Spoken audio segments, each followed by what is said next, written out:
बिस्मिल्लाहिर्रहमानिर्रहीम। मोहतरम नाजरीन, अस्सलामु अलैकुम। आज की वीडियो में हम आपको बताएंगे कि हज़रत ज़ुल्करनैन कौन थे, उन्होंने दुनिया के किन किन इलाकों को फ़तह किया और याजूज माजूज से बचने के लिए दीवार ज़ुल्करनैन किस तरह बनाई। हज़रत ज़ुल्करनैन का नाम कुरान में 2 मरतबा आया है। उनकी दास्तान बतौर खुलासा सूरह कहफ की आयत नंबर 83 से 98 तक में ज़िक्र हुई है। ज़ुल्करनैन कौन थे, इस बारे में मुफस्सरीन में इख्तलाफ पाया जाता है। तारीख़ कामिल इब्न असीर के मुताबिक ज़ुल्करनैन वही इस्कंदर मकदूनी हैं जिन्होंने बहुत ज़्यादा फतूहात हासिल की और कई मुल्कों पर कब्ज़ा कर लिया। तफसीरुल मीज़ान के मुताबिक ज़ुल्करनैन यमन के एक बादशाह थे जिसे तुब्बा कहते थे। इसकी जमा तबाया है। तीसरा और जदीद तरीन नज़रिया ये है कि ज़ुल्करनैन वही कुरैश कबीर हैं जो कि हज़रत ईसा अलैहिस्सलाम की पैदाइश से 500 साल कबल गुज़रे हैं। इस बारे में एक किताब ज़ुल्करनैन बा कुरैश कबीर के नाम से शाया हो चुकी है। पहले और दूसरे नज़रिया का मुदर्रज कोई काबिल मुलाहिज़ा नहीं है। दलाइल व कराइन सिर्फ तीसरे नज़रिए की तायीद करते हैं कि ज़ुल्करनैन कुरैश कबीर ही थे। उन्हें ज़ुल्करनैन क्यों कहा जाता है, इस बारे में मुख्तलिफ मतालिब बयान किए गए हैं। ज़ुल्करनैन के मानी हैं 2 करन वाला। करन का एक मानी सींग और दूसरा मानी 1 सदी है। कुछ लोगों का ख्याल है कि उनकी ज़िंदगी और हुकूमत 2 सदियों पर मुहित थी, इस वजह से उन्हें ज़ुल्करनैन कहा जाता है। दूसरा ये कि वो दुनिया के मशरिक़ व मगरिब तक गए और अरबों की ताबीर के मुताबिक ये सूरज के 2 करन यानी सींग हैं। तीसरा ये है कि उनके सर के दोनों तरफ मखसूस जगहें उभरी हुई थीं और चौथा ये कि उनके ताज पर 2 सींग बने हुए थे। कुरान में ऐसी कोई बात तो नहीं है जो सराहत के साथ उनकी पैगंबरी का पता देती हो। इस्लामी रिवायात में उनका तारुफ अब्द साले के उन्वान से हुआ है। हुज़ूर अकरम सल्लल्लाहु अलैहि वसल्लम और आइम्मा अहले बैत अलैहिमुस्सलाम की अहादीस के मुतालिब में भी आपको एक अब्द साले के नाम से याद किया गया है। ज़ुल्करनैन एक आदिल बादशाह थे। वो एक ईमानदार, मेहरबान, अच्छे लोगों के दोस्त और जालिमों के दुश्मन थे। उन्होंने इरादा किया कि हिम्मत व जुर्रत का मुजाहिरा करते हुए दुनिया के मशरिक़ व मगरिब पर चढ़ाई करें और उन्हें अपने परचम के नीचे इकट्ठा करें और अपनी मुक़्तदराना हुकूमत के साए में ज़ालिमों और सितमगरों को जुल्म सितम से रोकें, नीज़ अपनी कुदरत व ताकत की आखिरी हद तक कमज़ोरों और मुस्तज़फ़ लोगों की इज़्ज़त व हुर्मत का दिफा करें। ज़ाहिरन उनका मरकज़ सरज़मीने ईरान था। बाद रिवायात के मुताबिक उनका मरकज़ दौमतुल जंदल था जो इराक़ और शाम के बॉर्डर पर वाक़ था। उन्होंने 3 बड़ी जंगें लड़ीं और बहुत बड़ी लश्करकशी की। पहली मगरिब की तरफ, दूसरी मशरिक़ की जानिब, तीसरी मशरिक़ व मगरिब के दरमियान कोहिस्तानी सरजमीन की तरफ यानी शुमाल की तरफ। अल्लाह ताला ने कामयाबी व कामरानी के सारे असबाब व अवामिल उनके इख्तियार में दे रखे थे। वो हर तरह से मुसल्लह और बेकरान लश्कर के हमरा मगरिब की सिमत रवाना हुए। उनके सामने तमाम मुश्किलात आसान हो गईं। सारे नाफरमानों सरकश उनके सामने झुकते गए। उन्होंने अपनी फतूहात मुसलसल जारी रखीं, शबो रोज़ पेशरफ्त करते गए। मगरिब के सफ़र के दौरान वो एक चश्मे पर पहुँचे कि जिसका पानी स्याही माइल था। उन्होंने यूँ ख्याल किया कि सूरज यहाँ पर गुरूब होता है और तसव्वुर किया कि इससे आगे कोई ऐसी जगह नहीं रही जिसे फ़तह करना बाकी हो। वहाँ पर उन्होंने एक ऐसी कौम देखी कि जिनके जुल्म सितम से वहाँ के कमज़ोर लोग अज़ियत व आज़ार में थे। उन लोगों ने सब के लिए अरसा हयात तंग कर रखा था।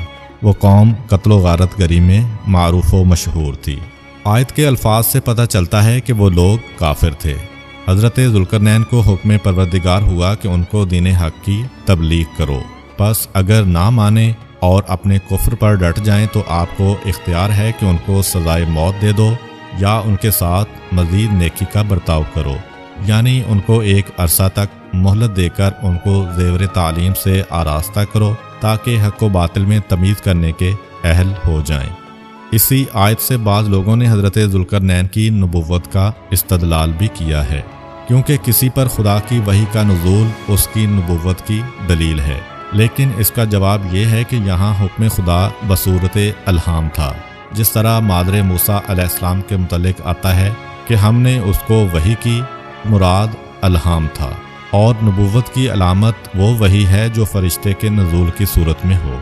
बहरहाल अगर वो नबी थे तो वही से मुराद वही है जो अम्बिया की तरफ खुदा की जानिब से हुआ करती है, वरना वही से मुराद अल्हाम होगा जो गैर नबी बल्कि गैर इंसान की जानिब भी हो सकता है।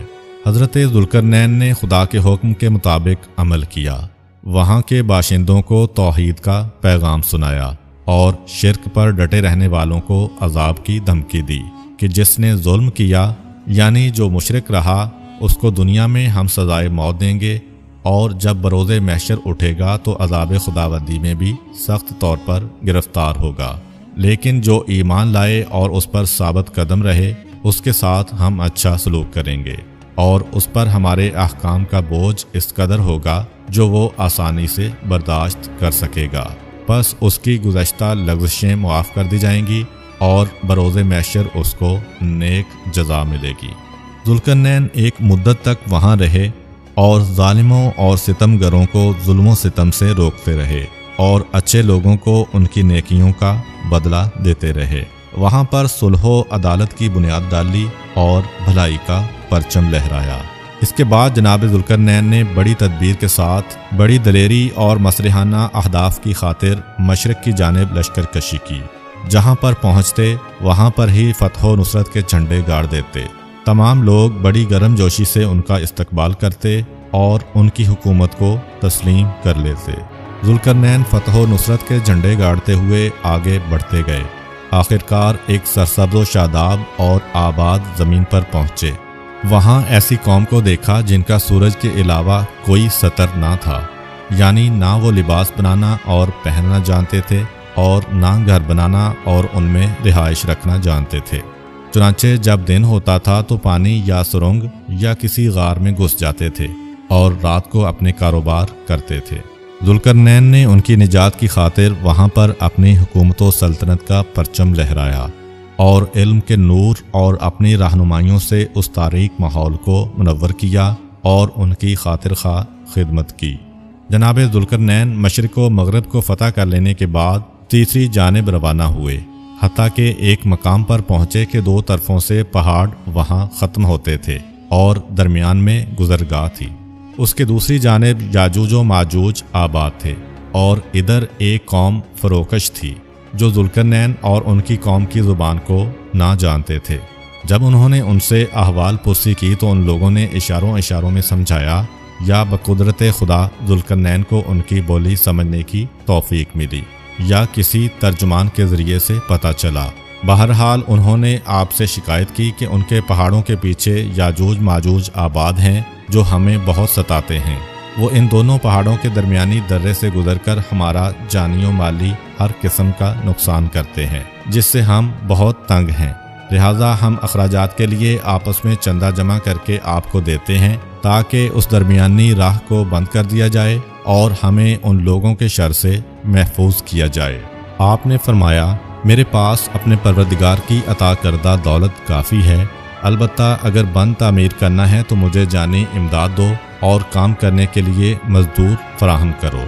मैं तुम्हारे और उन लोगों के दरमियान एक मजबूत दीवार खड़ी कर देता हूँ जिसको ना वो गिरा सकेंगे और ना उसमें सुराख निकाल सकेंगे, ना ऊपर से फलांकर इधर का रुख कर सकेंगे। आखिरकार उस कौम के लोगों ने हज़रत ज़ुल्करनैन से वादा किया कि जहाँ तक मुमकिन हो सका वो उनकी मदद करेंगे। आपने हुक्म दिया कि लोहे के टुकड़े इकट्ठे किए जाएं। चुनांचे तामीले इरशाद में दोनों पहाड़ों के दरमियान खाली जगह को लोहे से भर दिया गया।